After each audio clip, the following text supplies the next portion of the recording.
Hello friends, Shri Hari રસોઈમાં તમારું સ્વાગત છે. આજે આપણે બનાવીશું આખું વરસ ખાઈ શકાય તેવી અને સાકર કે ખાંડ વગર આપણે ગોળમાં પરફેક્ટ માપ સાથે આમળા કેન્ડી બનાવીશું.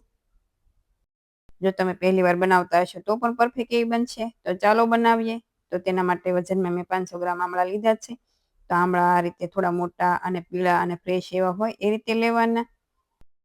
સાથે સ્ટીમરમાં પણ ગરમ પાણી થઈ ગયું છે, તમે જોઈ શકો છો. તો હવે આપણે તેમાં પ્લેટ મૂકી તેમાં આપણે 500 ગ્રામ જેટલા આમળા લીધા છે તે ગોઠવી દઈશું. પણ જો તમે થોડા વધારે લીધા હોય તો સ્ટીમરમાં સમાય તેટલા પણ તમે એડ કરી શકો, તો પણ એક સાથે સારા એવા સ્ટીમ થઈ જશે. અને જો સ્ટીમર ના હોય તો તમે કોઈ પણ બીજું વાસણ લઈ તેમાં પાણી એડ કરી ઉપર કાણાવાળી ડીશ મૂકી તેમાં પણ તમે આમળાને સ્ટીમ કરી શકો. તો આ રીતે મેં બધા આમળા છે તે ગોઠવી દીધા છે અને હવે ઢાંકણ બંધ કરી 10 થી 12 મિનિટ જેવું થવા દઈશું અને ગેસની ફ્લેમ હાઈ રાખીશું. તો હવે 12 મિનિટ જેવું થઈ ગયું છે. તો આપણે જોઈ લઈએ. તો તમે જોઈ શકો છો અમુક આમળાની આ રીતે સ્લાઈસ પણ અલગ થઈ ગઈ છે. અને આ રીતે આપણે ચપ્પુથી ચેક કરીશું તો આમળા પણ સારા એવા કૂક થઈ ગયા છે. તો હવે ગેસની ફ્લેમ બંધ કરી આમળાની પ્લેટ છે તે આપણે નીચે લઈ લઈશું અને આમળા સાવ ઠંડા થાય પછી જ આપણે તેની સ્લાઈસ અલગ કરીશું. તો હવે આમળા છે તે સાવ ઠંડા થઈ ગયા છે. તો આપણે તેની સ્લાઈસ અલગ કરી દઈશું અને બિયાનો ભાગ પણ અલગ કરી દઈશું. તો આ રીતે તમે હાથેથી થોડું પ્રેસ કરશો એટલે તેની જાતે જ તેની સ્લાઈસ છે તે અલગ થવા લાગશે. તો આમળા સ્ટીમ કરતી વખતે તમારે ખાસ ધ્યાન રાખવાનું છે કે આમળા વધારે સ્ટીમ ન થઈ જાય.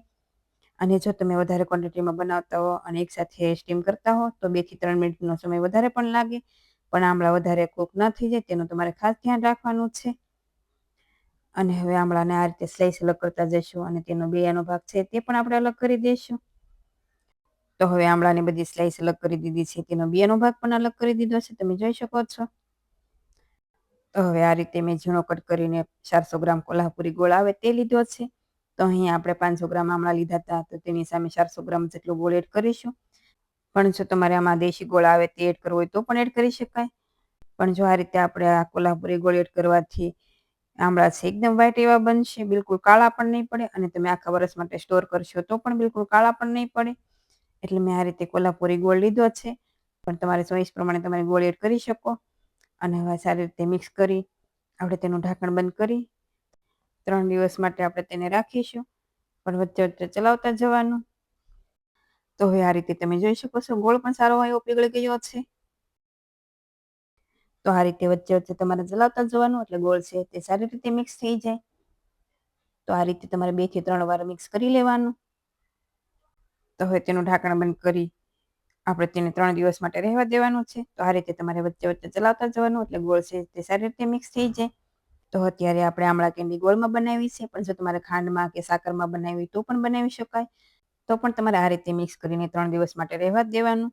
એટલે આમળા કેન્ડી છે એ સારી એવી મિક્સ થઈ જશે અને ખાવામાં પણ ખૂબ જ સારી જ્યુસી એવી બને છે. તો હવે 3 દિવસ જેવું થઈ ગયું છે. ગોળ પણ સારો પીગળી ગયો છે અને આમળા સાથે ગોળ પણ સારી રીતે મિક્સ પણ થઈ ગયો છે, તમે જોઈ શકો છો. તો હવે આ રીતે 3 દિવસ જેવું થાય એટલે બાઉલ ઉપર આપણે એક સારણી કે કોઈ પણ આ રીતે ગરણી રાખી તેમાં આપણે ગોળનું પાણી અને આમળા છે તે એડ કરી દઈશું. અને આમળાને થોડી વાર માટે આપણે ગરણીમાં રાખીશું એટલે તેમાં રહેલું પાણી છે બધું નીકળી જશે. અને હવે જે આ ગોળનું પાણી છે તેને પણ તમે યુઝ કરી શકો. તો તેમાં લીંબુ, સંચળ પાવડર અને શેકેલા જીરાનો પાવડર એડ કરી તેમાંથી તમે શરબત પણ બનાવી શકો અને તેને તમે ફ્રીજમાં 15 થી 20 દિવસ માટે સ્ટોર પણ કરી શકો. અને હવે આમળાને આપણે ડ્રાય કરવા માટે આ રીતે સ્ટીલની પ્લેટ લઈ તેમાં આ રીતે અલગ અલગ રહે એ રીતે આમળા ગોઠવી દેવાના. અને હવે સારો આવો તડકો આવતો હોય ત્યાં તમારે 2 દિવસ માટે રાખી દેવાના. અને જો તમારે ઓછો તડકો આવતો હોય તો તમારે 3 દિવસ માટે રાખવાના. એટલે આમળા છે આ રીતે સારા એવા ડ્રાય થઈ જશે. તો હવે 2 દિવસ જેવું થઈ ગયું છે. આમળા પણ સારા એવા ડ્રાય થઈ ગયા છે, તમે જોઈ શકો છો. તો હવે આ રીતે સારા એવા આમળા ડ્રાય થઈ જાય એટલે બધા આમળા ભેગા કરી અને આમળા એકબીજા સાથે ચીપકે નહીં એટલે આપણે તેમાં થોડો શુગર પાવડર એડ કરીશું. તો અત્યારે મેં 2 સ્પૂન જેવો શુગર પાવડર એડ કર્યો છે, પણ જો તમે વધારે આમળા બનાવતા હો તો વધારે થોડો એડ કરવાનો. અને હવે સાથે આમળાને થોડા ચટપટા અને તીખા બનાવવા માટે 1/2 સ્પૂન મરી પાવડર અને 1/2 સ્પૂન સંચળ પાવડર એડ કરીશું. અને સારી રીતે મિક્સ કરી તેને કોઈ એરટાઇટ બોટલમાં ભરી આખા વર્ષ માટે તમે સ્ટોર પણ કરી શકો અને ફ્રીજમાં રાખવાની પણ જરૂર નહીં પડે. તમે આમ જ બહાર રાખશો તો પણ કેન્ડી છે સારી રહેશે. તો જો તમે આ રીતે ક્યારેય આમળા કેન્ડી ના બનાવ્યું હોય તો એકવાર જરૂરથી ટ્રાય કરજો અને મને કમેન્ટમાં કહેજો કે તમને આ રેસીપી કેવી લાગી. અને જો રેસીપી ગમી હોય તો વિડીયોને લાઈક કરજો અને શેર કરજો.